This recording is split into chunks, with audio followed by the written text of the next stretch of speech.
नमस्कार अभियोग्यधारकांनो, मी महेश देवळे. मागच्या टेटमध्ये पवित्र पोर्टलच्या माध्यमातून सिलेक्ट झालेलो आहे म्हणून व्हिडिओ बनवत आहे. उपटसुंब कोणीही निगेटिव्ह कमेंट जर करायचे असतील तर बाबांनो तुम्ही आताच इथनं पळून जावा.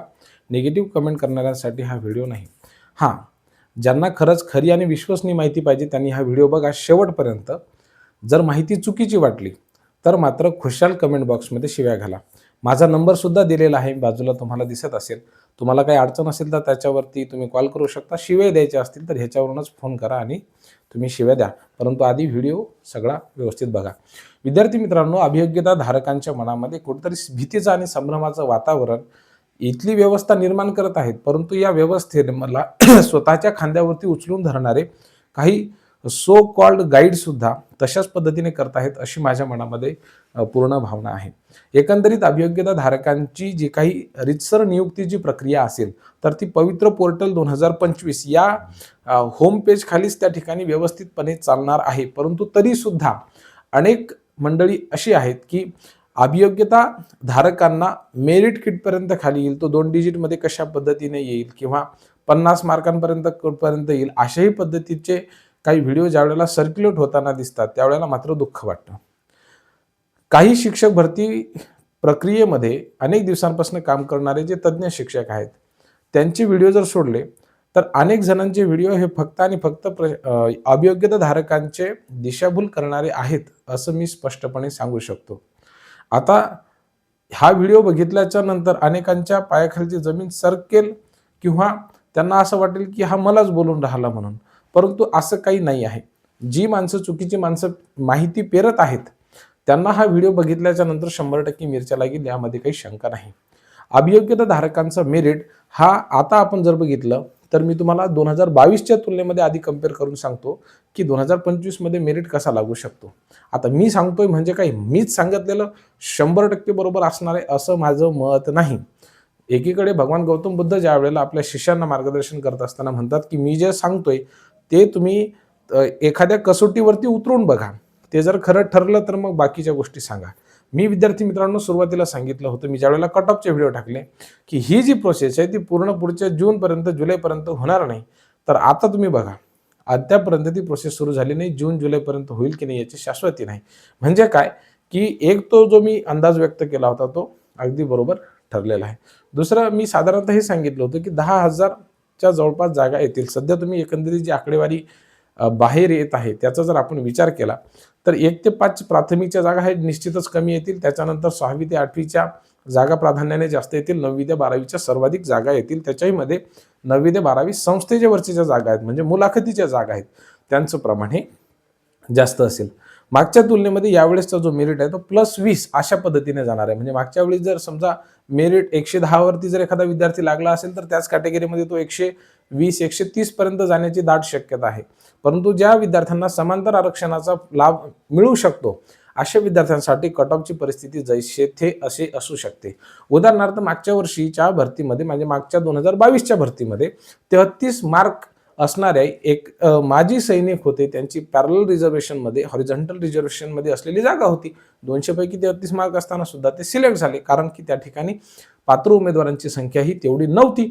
त्यांच्याकडे आवश्यक असलेली शैक्षणिक अर्हता होती आणि म्हणून फक्त 33 मार्कांवरती सुद्धा त्यांचं सिलेक्शन झालं. परंतु 2 डिजिटपर्यंत ज्या वेळेला आम्ही कट ऑफ येईल असं म्हणतोय तर त्याच्यामध्ये अधिकाधिक शक्यता ही फक्त जास्तीत जास्त शैक्षणिक अर्हता ज्या विद्यार्थ्यांकडे आहे आणि पॅरलल आरक्षण आहे अशा विद्यार्थ्यांच्या बाबतीमध्ये तसं होऊ शकतं. उदाहरणार्थ समजा अनाथ विद्यार्थ्यांची जागा असेल तर त्या ठिकाणी मॅक्झिमम चान्सेस आहेत की त्या ठिकाणी ते अगदी कमी स्कोर असताना सुद्धा लागू शकतील. दुसरं म्हणजे काय, डिसेबिलिटी असेल म्हणजे एकदम हॉरिझॉन्टल रिझर्वेशनमधल्या ज्या काही 6-7 कॅटेगरी आहेत त्याच्यामध्येच ते लागण्याची दाट शक्यता आहे. त्यांचं ते कट ऑफ खूप कमी येण्याची शक्यता आहे. इतर आपण सगळ्या बाबतीमध्ये पाहिलं तर सर्वाधिक कट ऑफ कोणत्या विषयाचा लागतो तर MSc मॅथ्स असेल, म्हणजे ज्यांचं BSc किंवा MSc झालेलं असेल त्या विद्यार्थ्यांना डेफिनेटली कंपॅरिझनमध्ये जर बघितलं तर आर्ट्स ह्युमॅनिटीज मध्ये शिक्षण घेतलेल्या विद्यार्थ्यांपेक्षा कंपॅरेटिव्हली हे जास्त मार्क्स असतात. ठीक आहे, तर त्यामुळे सायन्स बॅकग्राऊंड असणाऱ्या विद्यार्थ्यांचा कट ऑफ हे कसं लागेल, जास्त लागेल. परंतु आर्ट्सच्या विद्यार्थ्यांनी सुद्धा तेवढं काही त्या तुलनेमध्ये घाबरण्याची शक्यता नाही किंवा तेवढी आवश्यकता नाही. परंतु तरीसुद्धा जर आपण बघितलं तर साधारणतः 110 असेल, 120 पर्यंत मार्क असतील तर ते सेफ आपल्याला म्हणता येतील. अगदीच 100 पर्यंत जर फार कमी येत असेल तर अशा शाळा की ज्या ठिकाणी विद्यार्थी खूप कमी प्राधान्यक्रम देतील किंवा ज्यांना जास्त मार्क आहेत, साहजिकच ते आपल्या जवळच्या अत्यंत चांगल्या शाळेला प्राधान्यक्रम देतील, त्यामुळे त्यांची त्या ठिकाणी निवड होण्याची शक्यता ही जास्त राहील.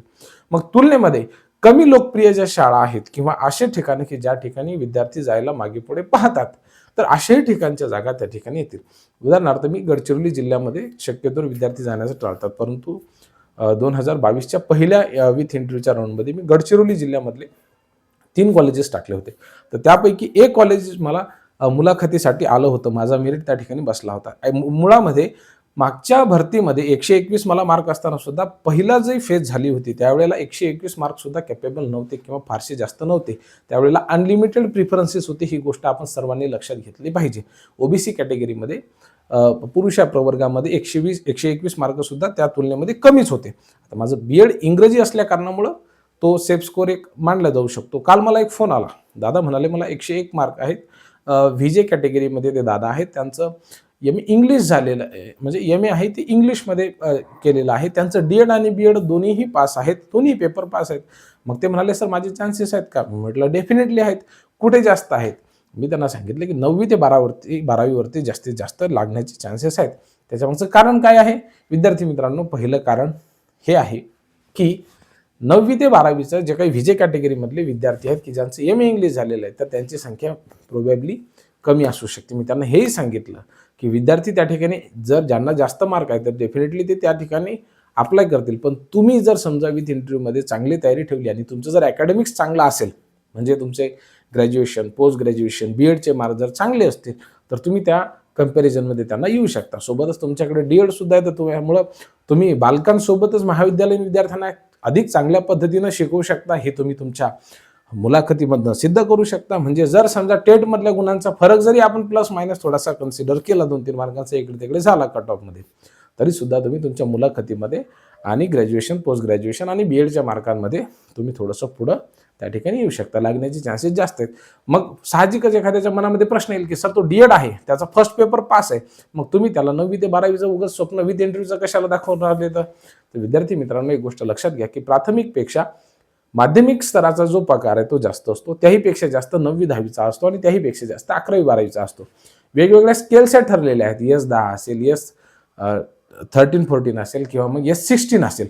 तर मग साहजिकच जर माझ्याकडे एज्युकेशनल क्वालिफिकेशन असेल तर मी का ना लाख रुपये पगार घ्यावा, S16 मध्ये जावं, तर ते अधिक चांगलंच आहे. आता 8वा वेतन आयोग लागल्याच्या नंतर पगार खूप जास्त राहील. त्यामुळं मेरिटचा जर आपण विचार केला विद्यार्थी मित्रांनो, तर प्राधान्यक्रम देत असताना फारसं काही जास्त डोकं लावायचं नाही. आपले जागा अवेलेबल किती आहेत? आता समजा एखादा सायन्सचा विद्यार्थी आहे, डेफिनेटली समजा MSc मॅथमॅटिक्सचा विद्यार्थी असेल आणि त्याला 110 मार्क आहेत. आता त्याने 9वी ते 12वीसाठी अप्लाय करावं का? जर समजा त्याचं MSc असेल आणि सोबत BSc असेल, तर मला असं वाटतं की त्याने 9वी ते 12वीसाठी जास्त प्रिफरन्सेस न देता 6वी ते 8वी जर त्याच्याकडे सेकंड पेपर पास असेल तर 6वी ते 8वीसाठी दे. कारण की MSc मॅथमध्ये ज्यांना जास्त मार्क आहेत समजा, बरोबर आहे, तर ते काय करतील 9वी ते 12वीसाठी त्यांनी प्राधान्यक्रम दिलेले असल्या कारणामुळं आणि त्यांना जास्त मार्क असल्यामुळे ते वर सिलेक्ट होतील.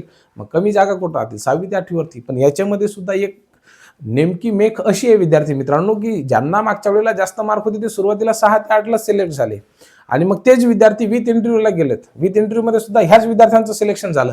याही वेळेस जर समजा 1.1 पद जर नसतं, समजा बा एक विद्यार्थी एका ठिकाणी सिलेक्ट झाल्याच्या नंतर त्याला दुसऱ्या ठिकाणी अप्लाय करता येणार आणि हा जर निर्णय जर नसता तर पुन्हा गोंधळच झाला असता. गोंधळ कसा झाला असता की डेफिनेटली त्या ठिकाणी एक जे आहे ना, काय म्हणता येईल त्याला, 6 ते 8ला सिलेक्ट झाल्याच्या नंतर तो पुन्हा इकडे जर आला असता तर ज्या विद्यार्थ्यांना कमी मार्क्स आहेत तर त्यांना पुन्हा पहिल्या शाळेवरती येण्याची संधी तर मिळणारच नव्हती. त्यामुळे हा एक जो निर्णय झालेला आहे तो अतिशय चांगला आहे.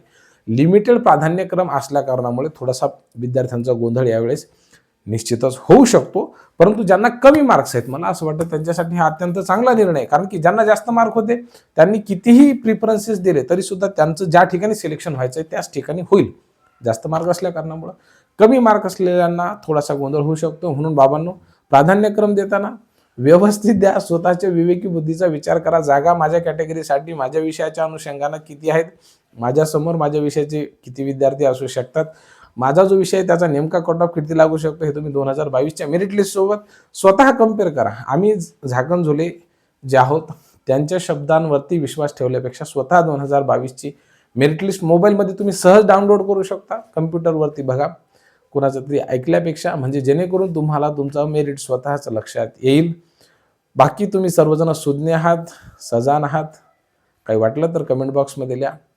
वाटलंच काही चुकीचं बोललो आहे मी तर माझा मोबाईल नंबर मी बाजूला दिलेला आहे, त्याच्यावरती कॉल करा. बोलूयात आपण. खूप खूप धन्यवाद.